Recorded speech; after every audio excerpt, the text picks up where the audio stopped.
Hi everyone, this is Ray at Ray's Reviews. A big apology guys, we didn't post Ray's Reviews in the middle of the week. As you can tell, we've changed to a brand new studio. So we're very excited to be coming live from the new studio in Brisbane. We're going to be covering our Ray's Reviews. So we had 6 fixtures overnight in the Premier League and we're going to go through them in order. So our first game was Bournemouth 5, Nottingham Forest 0. Was I surprised by that 5-0 scoreline? I was a little bit. I did predict Bournemouth to beat Forest because I believed that Forest would go in with a little bit too much confidence going into that game and thinking, well, we've got great results against teams like Liverpool, beating them at Anfield, drawing with them at home, so we should be going to try and beat teams like Bournemouth. And I had a feeling they were going to come unstuck. I did predict a 2-1 to Bournemouth. Bournemouth are a team that I seen back in September, October when they played Liverpool. Liverpool beat them, but I'm going to be really honest at Anfield. That game in the first 20 minutes could have been 2-0 to Bournemouth. Kluivert, for anyone who remembers his dad, what a player Patrick Kluivert. And it's always really hard for some of these youngsters coming through to match up to the parents. But I tell you, this boy, I think he's going to do a big money move in the summer. I can see someone like Liverpool, Man City, possibly Arsenal would be making a move for Kluivert. This boy knows how to find the back of the net.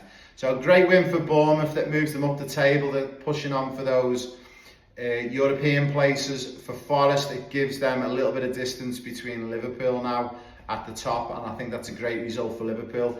Our next game, Everton away to Brighton Hove Albion. Again, I actually did predict a 1-0 to Everton and I was spot on with it. However, what are your thoughts? Was it a penalty for Everton? I don't know. I thought it was a little bit soft. But David Moyes has returned. They've beat Tottenham Hotspur at home.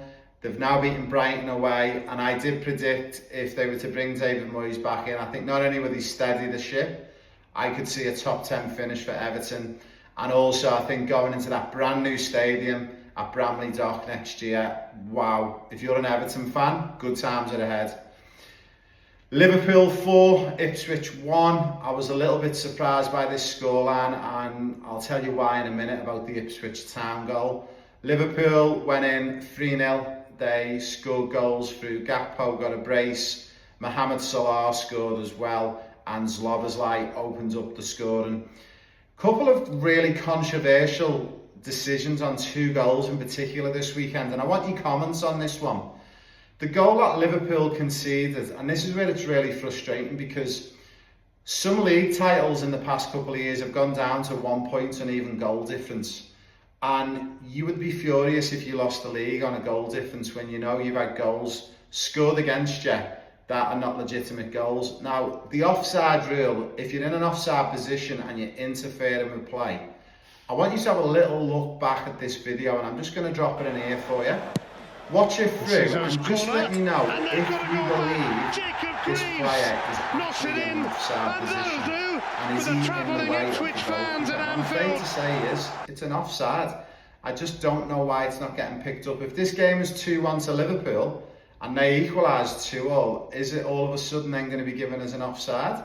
So I think we need to tighten up on the rules. But a great win for Liverpool. They extend the lead at the top. I think for me, if Liverpool can keep that same distance by the end of February, around about that 9-point gap from Arsenal or anyone else, I think it could be looking good for Liverpool. But there's still a long way to go. Next game, Southampton 1, Newcastle 3, or should I say Southampton 1, Isaac 2. What a player he is for Newcastle. He's another player who I believe is not going to stay around at Newcastle. I believe someone is going to come in for him.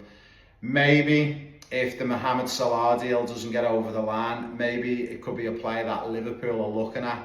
I would definitely love to see him at Liverpool. He is a hell of a player. Would he fit alongside the likes of Gakpo, Chiesa, Diaz? I think he would. I think he'd be a great sign. I don't think he fits into Liverpool's team at the moment while Salah's there, but I think he could be the great focal point. So he could be a great signing, or even maybe we keep Salah, Nunes goes, and we bring in Isaac from Newcastle. What a signing that'd be, and what a statement that would be to the rest of the Premier League. Next game was Wolves 0, Arsenal 1. Wow, what a game. Now, there's a lot of controversy around the sending off for Arsenal. I'm going to be honest, it's not a sending off for me. I'm going to be honest, I'm not an Arsenal fan, as you know, and I think it is not a red card. However, the Arsenal goal, is anyone not picking up the offside again? Right in front of the goalkeeper, interfering with play. Again, I just can't believe these are not getting picked up. So if I was a Wolves fan, I'd be feeling a little bit hard done by, because for me that goal, and I'm going to drop it in here, if you have a little look, see what you think. Is it offside or is it not offside? But for me, that is most definitely offside, and I think that needs to be looked at. Final game from last night, guys. I did predict a Man City win. I predicted 2-1 to Man City. I nearly got it right. It finished Manchester City 3, Chelsea 1. An awful error in the first 5 minutes for Madueke to get a goal. The new signing coming in for Manchester City. I just think it was a little bit of nerves. I think he'll have a sigh of relief, as will Pep Guardiola. I think the scary thing for Liverpool is that Manchester City, I think in the Premier League, could go on a run now of 8 to 10 games. And I think they will. But I think that will actually go in Liverpool's favour, because they've still got to play Arsenal. They've still got to play Notts Forest and a couple of other teams in and around who are pushing for the top 4 places. So for me, great win for City. Haaland back on the score sheet again, and that puts him up with Mohamed Salah and Isaac as joint three-way leading goal scorers in the Premier League. Now, final thing, guys, you've probably seen over the past advertising the Professional Player Pathway book. This is my autobiography and teaches boys and girls, whether you're aged 4 all the way through to 23, if you want to make it as a professional player. Now, would you like a copy of this for free? We've got it to give away. If you want a copy of this for free, all you need to do is, I'm just going to chuck it up here, we've just launched our new app. It's the Pro Player Pathway. We've got over $55,000 worth of programs on there. Also, we've got the book on there, which you will get for free, included in the subscription. Guys, you only need to subscribe for 1 month. Once you subscribe, you can actually download the book and grab it for free. You can grab the copy of the book for free if you subscribe. Once you give the app a go, if you decide after a couple of weeks it's not for you, then just cancel it, guys. We don't want anyone in there if you don't think it's of value. Now, who's the app for? The app is for mums and dads and coaches who want to learn more about football and how to develop your son or daughter to Premier League standards. Remember, I've worked in the game of football for 25 years as one of the highest qualified coaches under UEFA. I've worked on super projects with the Premier League. I've developed many superstars, and I've worked on a project that produced players like Jude Bellingham, Trent Alexander-Arnold, Phil Foden, Reece James, Lauren James, many top talents.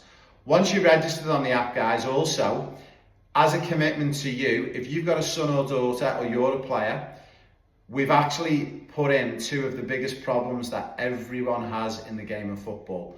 One is getting opportunities to play at the highest level possible, aka getting trials and legitimate trials. And the second thing we've chucked in, and no one can ever get close to, is actually getting representation by a player agent.